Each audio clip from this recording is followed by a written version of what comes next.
Evangevaldo, mais carinhosamente conhecido por Vanginho ou Vanjo, precioso, que tem uma esposa muito preciosa. Você discorda? Imagina, fica em pé aí para que todos te vejam, te conheçam. Agradecemos muito esse casal, nossos irmãos, por terem aceito o nosso convite e estarem fazendo esse esforço para estar aqui conosco. O Senhor continue abençoando a vida de vocês. Aleluia. Como eu sei que hoje não é a noite da vigília, e vocês estão muito cansadinhos, né? O primeiro dia é sempre o dia de chegar abafado e arrumar as coisas, arrumar barracas, comer correndo, tomar banho correndo.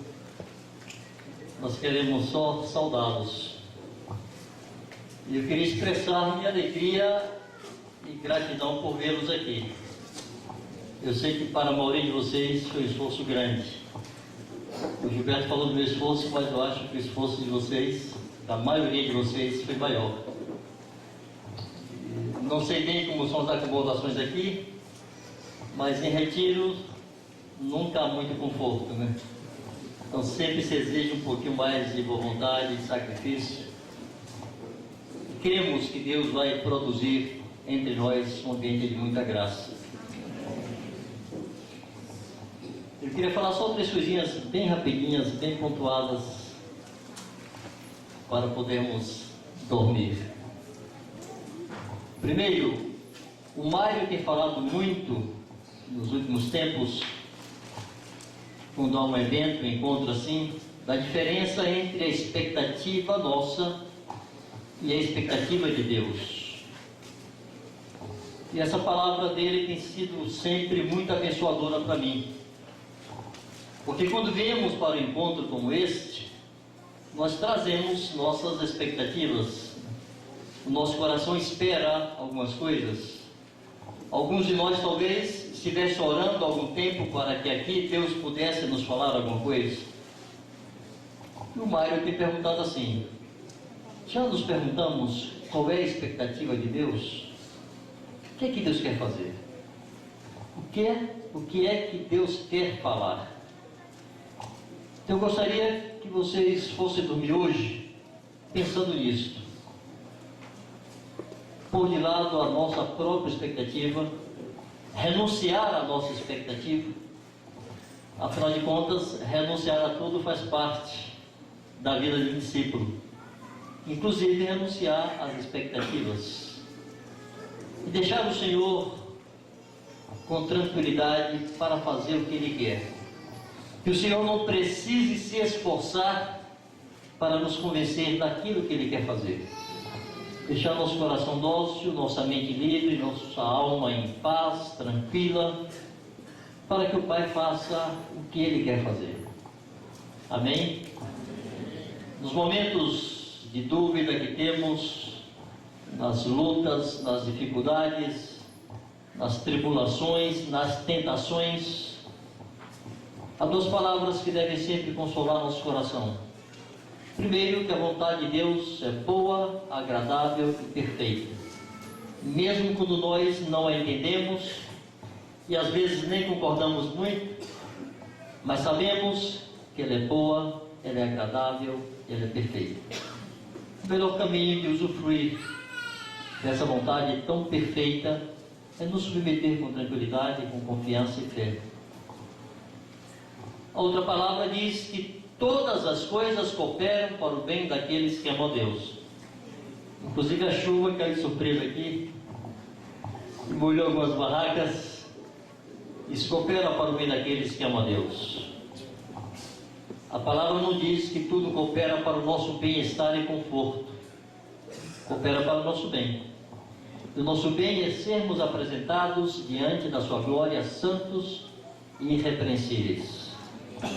Então, mesmo quando sofremos e temos muitas interrogações sem respostas, sabemos que de alguma forma isso coopera para que nos assemelhemos a Jesus. Então guardemos nosso coração para que Deus faça o que Deus quer. Eu não tenho muita expectativa. Estou descansando naquilo que o Senhor quer fazer.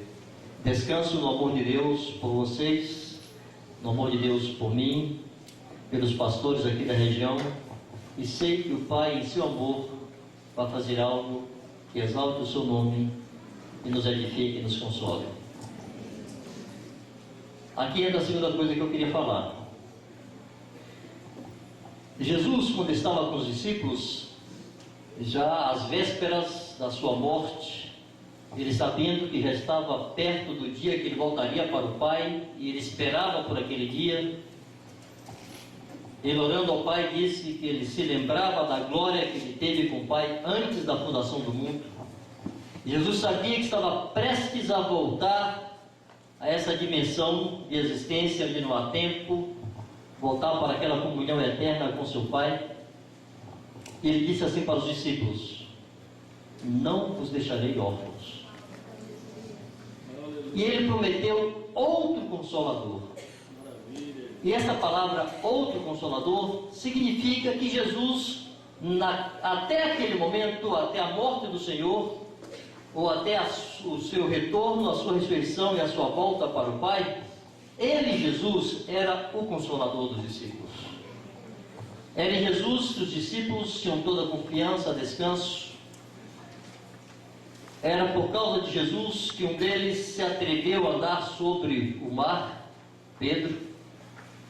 Eles tinham visto Jesus ressuscitar mortos, curar leprosos, dar vista aos cegos, fazer aleijados andarem, libertar endemoniados, multiplicar pão, fazer aparecer dinheiro na barriga de um peixe.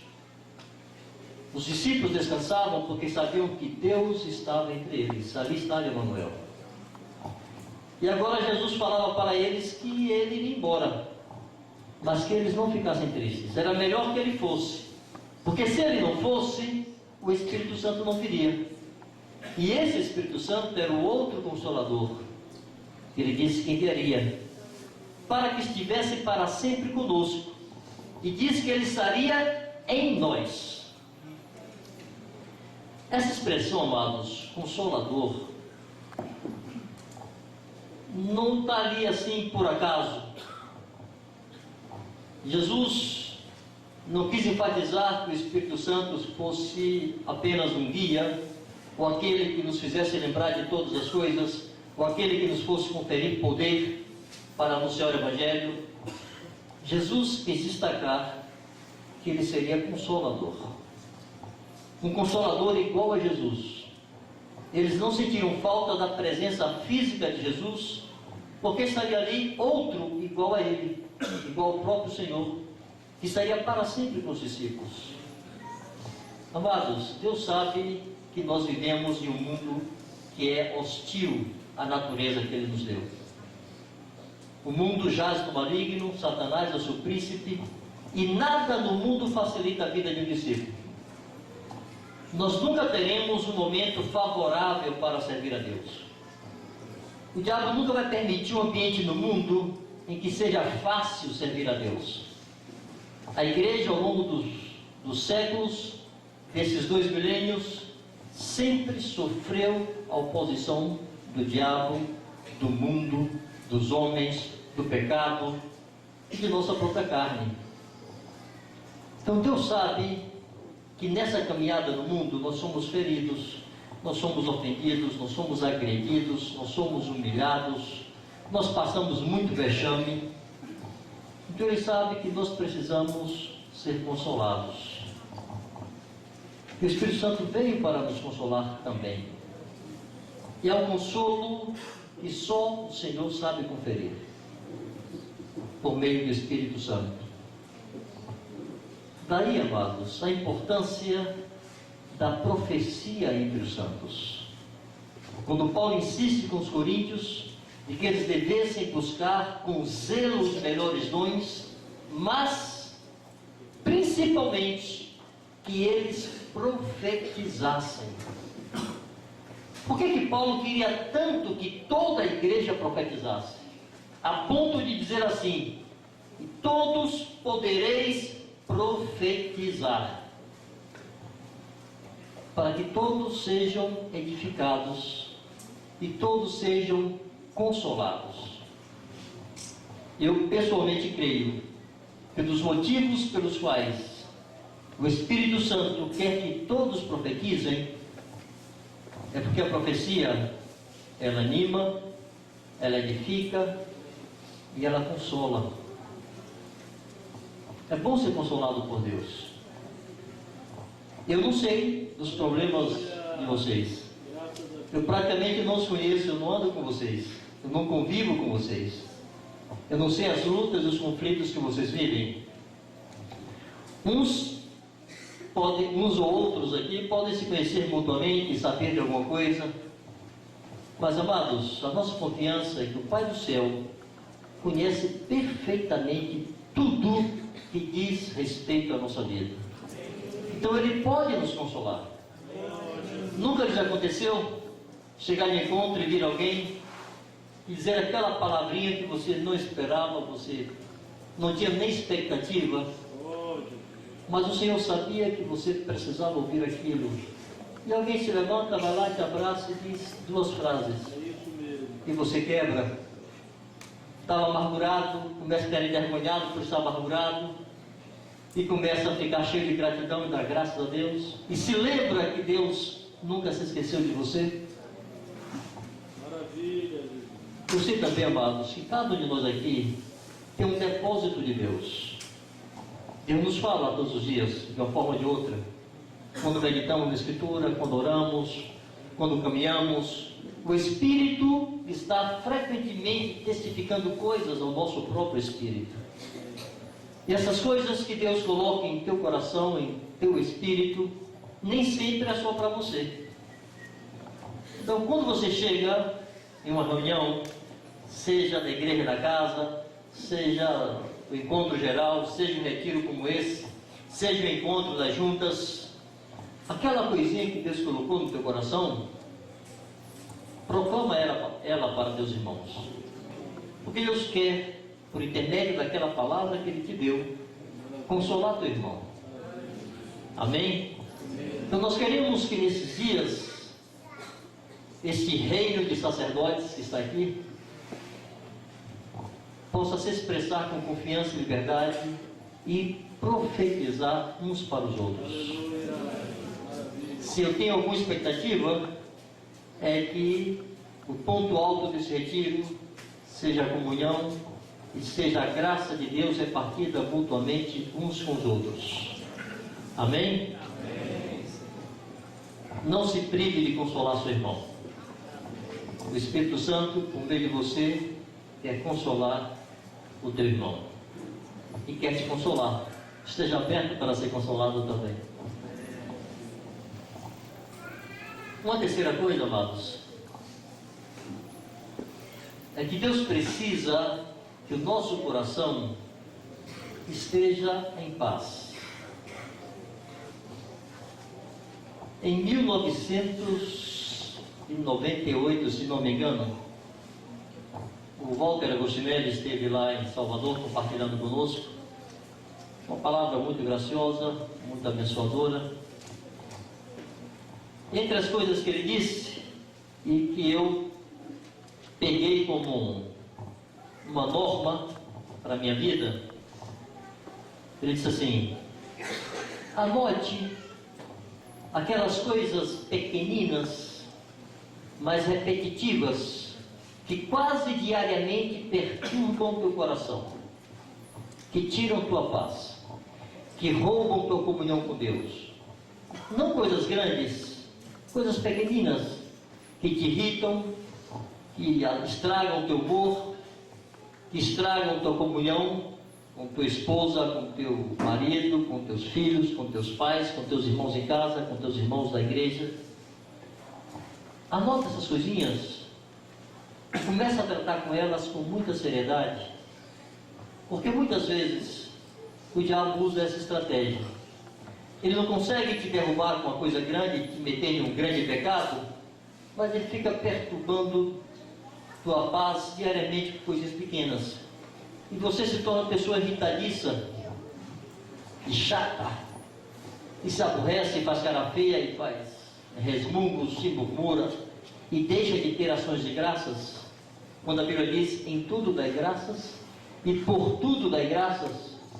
Pegue tudo aquilo e tira essa atitude de ações de graça do coração diariamente. Faz uma lista disso e começa a encarar isso com seriedade. E agir de forma contrária. Eu comecei a fazer isso, porque eu tinha e tenho ainda uma lista grande, que eu tenho que vigiar diariamente contigo. Isso é muito comum na relação dos pais com os filhos. Os pais não se dão conta, mas às vezes eles se tornam rabugentos. São coisas pequeninas, mas são coisas diárias, e teus filhos te veem todos os dias com aquela cara chata, aquela cara feia. Vocês pensam que eles não percebem? Menino percebe tudo. Está brincando lá no canto, ele está com as antenas ligadas, sabendo de tudo que está se passando aqui do lado entre os pais. E vamos deixando em nossos filhos uma marca de desgosto, de insatisfação, de ausência de alegria, de ausência de contentamento. Falamos de amor a Deus, falamos de zelo por Deus. Os filhos nos veem zelosos pela obra de Deus, fazendo a obra, desenvolvendo o ministério, recebendo contatos, indo ver contatos, mas em casa somos rabugentos. Eles vão crescendo e dizem assim, bom, esse negócio de servir a Jesus, meus pais são muito sinceros e sérios, mas eles não são muito contentes não. E o fruto do Espírito é alegria. O Senhor quer manter o nosso coração pleno de alegria. Na presença do Senhor há plenitude de alegria, e à sua direita há delícias perpetuamente. Então, se essas coisinhas pequenas roubam a tua alegria, então elas não são tão pequenas. Nós precisamos nos atentar para elas e vivermos de maneira consciente e deliberada na presença de Deus, gozando da sua alegria. Amém? Porque o reino de Deus não é comida nem bebida, mas justiça, paz e alegria no Espírito Santo. O reino de Deus não é apenas santidade, não é apenas justiça, não é apenas separação do pecado. Porque na verdade santidade não é separação do pecado, é separação para Deus. Você se separa do pecado para ser de Deus. Se você se separa do pecado, mas não se separa para Deus, isso não é santidade. Isso é rigor ascético. Isso é falsa aparência de humildade, como diz Paulo aos Colossenses. Então, se santidade é separar-nos para Deus, se estamos para Deus, então nós temos que gozar da alegria que há em Deus. Amém? Só que é o seguinte, há uma série de fatores que afetam o nosso coração. E o objetivo dessa palavra que estou trazendo aqui é nos levar a identificar essas coisas e nos livrar delas. Eu queria ilustrar isto com uma situação bíblica. Não sei quantos já perceberam como Jesus gostava da casa de Lázaro. Talvez seja a casa mais citada no Novo Testamento. Da casa de Pedro se fala uma vez quando Jesus foi lá curar a sogra dele. E da casa das casas dos demais apóstolos, eu não me lembro que haja qualquer referência bíblica às casas deles. Mas a casa de Lázaro há várias referências. E Lázaro não era um dos apóstolos. Não se sabe sequer se ele era um discípulo, que ele tenha sido um discípulo. A Bíblia não fala isso. Fala que ele era amigo de Jesus e fala que Jesus o amava.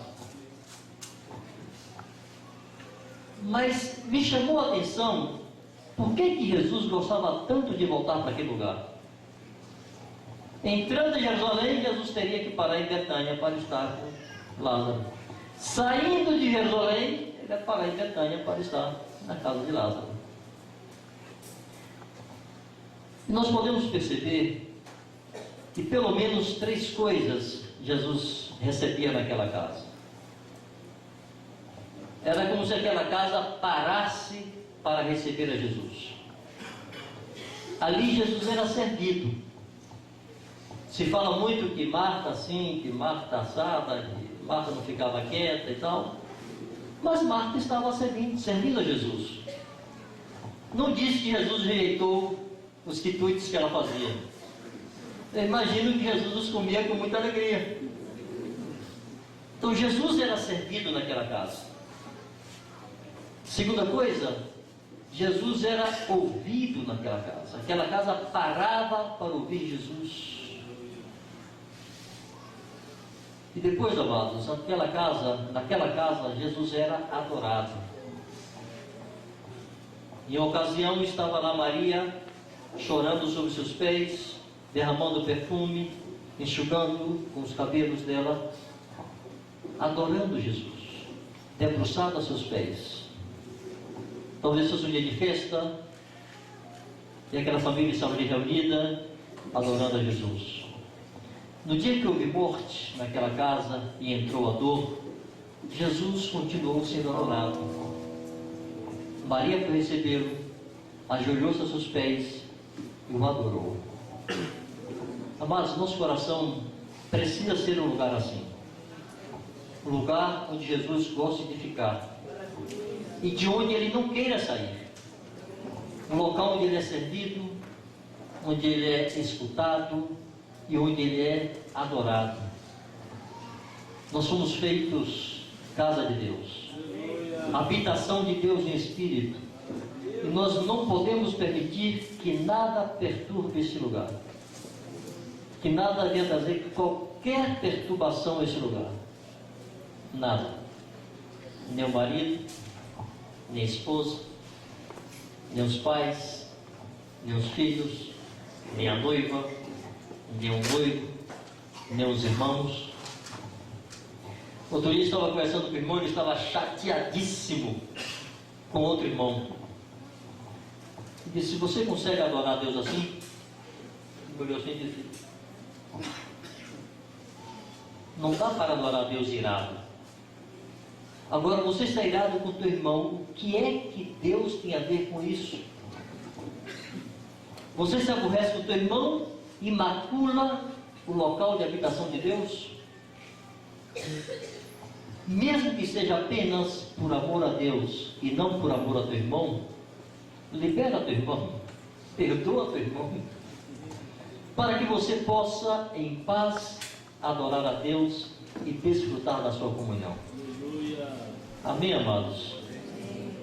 Então, quando nos movermos aqui, quando estivermos louvando a Deus, quando estivermos ceando, esperamos cear juntos aqui em algum momento, quando estiverem dando testemunho, ouvindo, tomando anotações, ou na refeição, na fila, na comunhão aqui às tardes, enfim, em todos os momentos, os dias aqui e depois daqui em nossas casas, lembrarmos de que o nosso coração é um lugar exclusivo de Deus.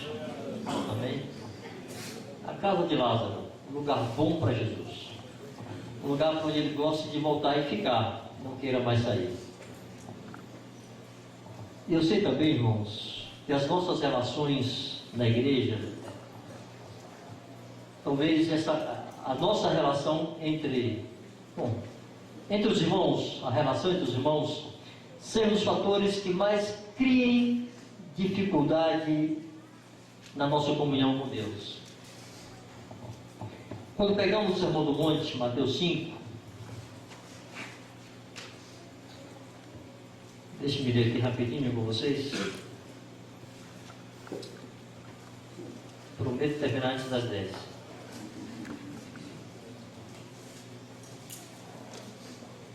Mateus 5, verso 21 ao verso 26.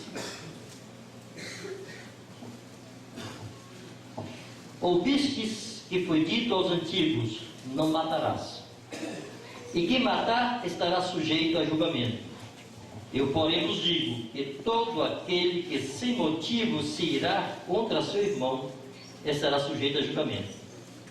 E quem proferir um insulto a seu irmão estará sujeito a julgamento do tribunal. E quem lhe chamar tolo estará sujeito ao inferno de fogo.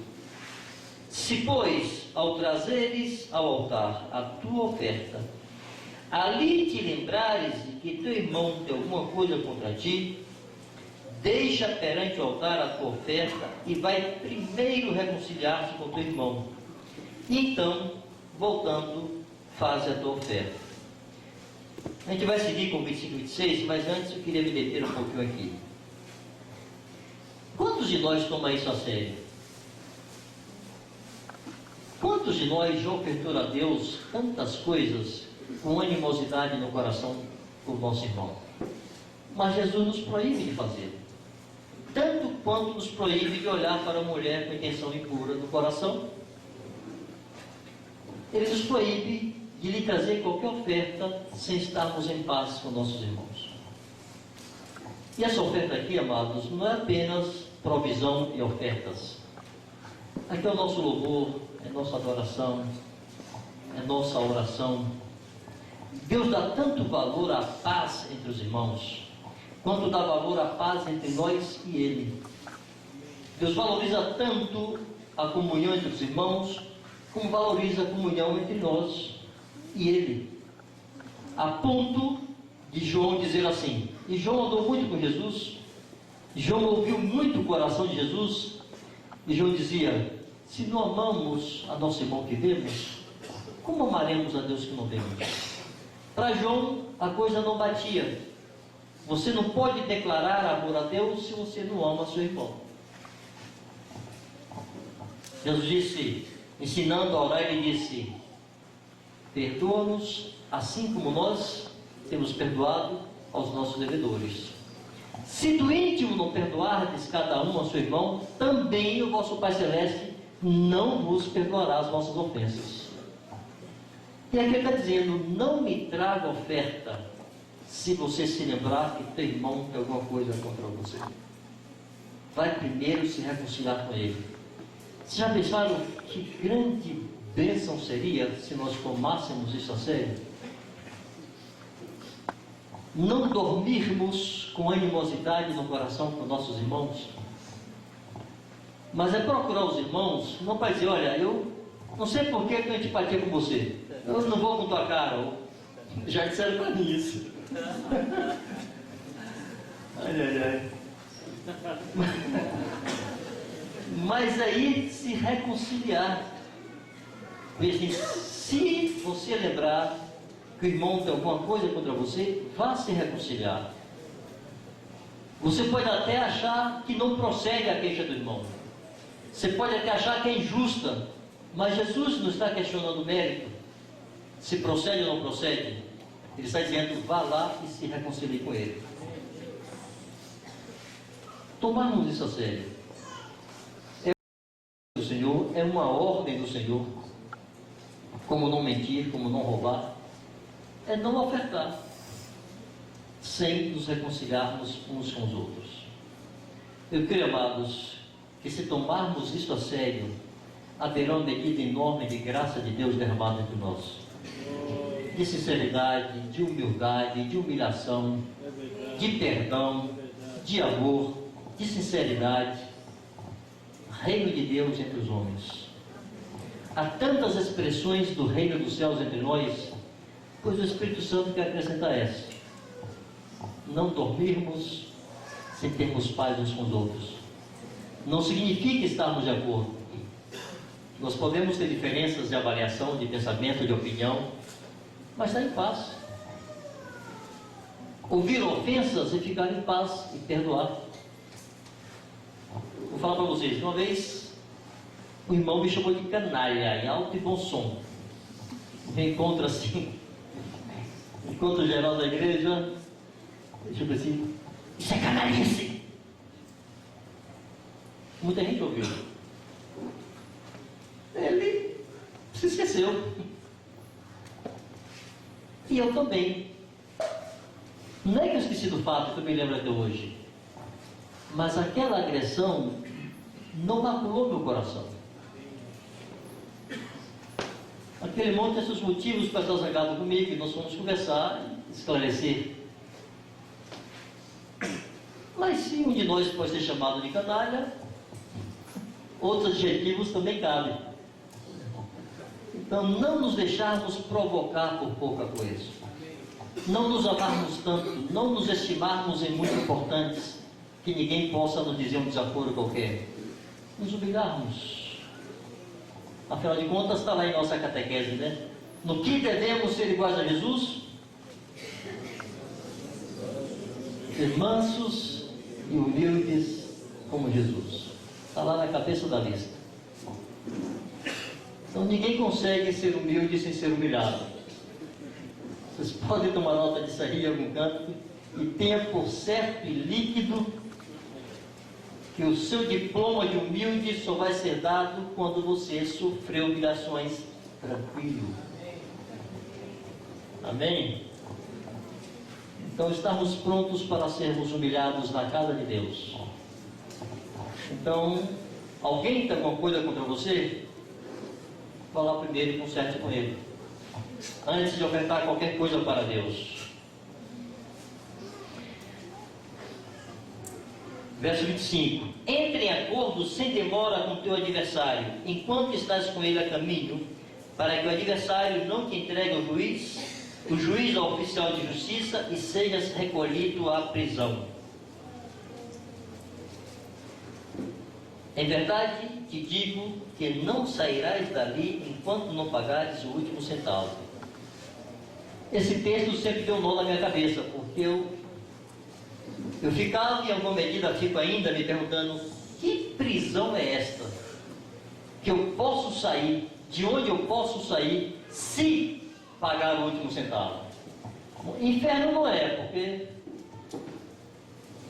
você vai pagar para sair de lá, não tem como você sair de lá pagando. Quem foi, foi. Purgatório não existe. Que raio de prisão é essa que eu fico? Se eu tenho um problema com meu irmão, eu sou metido em uma prisão e só saio dali se eu pagar o último centavo. Irmãos, eu encontrei uma resposta para mim. Eu me permito compartilhar com vocês a minha resposta, mas eu não digo que é uma interpretação correta desse texto. Nunca fiz uma exegese, nunca fui estudar para saber o original, o grego, etc e tal. Eu recebi uma palavra para mim e tenho me esforçado para viver nessa luz que recebi. Eu creio que essa prisão, o sentido dessa prisão é que nós nos metemos em uma limitação. Se houver pendências entre nós e nossos irmãos, nós estaremos limitados por Deus naquilo que Deus quer fazer em nós e através de nós, porque é uma pendência para ser resolvida. Você consegue avançar no serviço a Deus sem ter comunhão com Deus? Não podemos avançar no serviço a Deus, aos irmãos, sem termos comunhão com os irmãos. Então, para mim, prisão, o sentido mais próprio para a prisão é a limitação. O sujeito fica preso, fica limitado. E eu creio que muitos de nós se limitam na medida de graça que tem a receber de Deus e na medida de graça que tem a comunicar aos seus irmãos, porque há pendências em seus relacionamentos. E Deus nos chama a pagarmos o último centavo e sair daí. E pagar o último centavo é fazer o que ele disse antes: vai primeiro reconciliar-te com ele. Amados, Deus deu o seu Filho para nos reconciliar com Deus e nos reconciliar uns com os outros, para unir os homens com Deus e unir gentios e judeus em um só povo, um só coração, uma só alma, um só espírito. Amém? E amados, não permitamos que a palavra de Deus se torne viciada a nossa consciência. Permitamos que essa palavra continue sendo a espada de dois gumes, separando alma e espírito. A palavra segue sendo verdadeira. Ela ainda é marreta que esmiuça a penha, ainda é chuva que rega a terra. Então expor nosso coração à palavra de Deus, nos deixarmos julgar pela palavra de Deus, nos deixarmos dirigir pela palavra de Deus. Amém? Amém. Vamos dar graça ao Senhor. Aleluia. Obrigado, Senhor. Bendizemos teu nome, Pai Santo. Bendizemos teu nome porque tu que eras o Deus separado dos pecadores, que fizeste Emanuel, Deus conosco, que aproximaste de nós, Senhor, que fizeste homem como nós, andaste em nossos caminhos, sofreste, Senhor, as nossas lutas, o Senhor experimentou nossas limitações como homem, o Senhor foi exposto à tentação, Senhor, como fere a nossa alma quando lembramos que tu, Deus eterno, que não pode ser tentado pelo mal, como está escrito, tu te fizeste homem e foste tentado pelo pecado, Senhor, em todas as coisas, a nossa semelhança, para te compadeceres de nós, Senhor, para aprenderes o que sofre a nossa alma humana exposta ao pecado, exposta à tentação, exposta a Satanás. Tu sofreste essas coisas para ser nosso fiel sumo sacerdote, capaz de te compadeceres de nós, Senhor.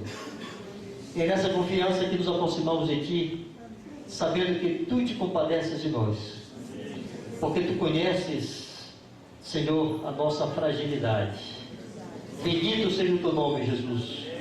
Queremos que nos ajudes e ensines a perdoar os nossos irmãos, a recebermos com alegria, Senhor, o perdão de nossos irmãos, e termos de Tua parte a mesma graça de lavar os pés de nossos irmãos, como Tu lavaste os pés de Judas, Senhor, de oferecer a bênção da comunhão e a ceia, Senhor, que Tu deste para os Teus discípulos.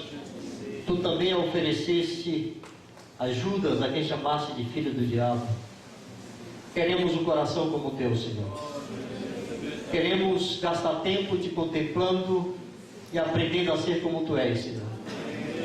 Ajuda-nos a separarmos tempo, Senhor, para Te ouvir, para Te contemplar e para aprender contigo a sermos mansos e humildes de coração e achar descanso para as nossas almas. Bendito seja o Teu nome, Senhor.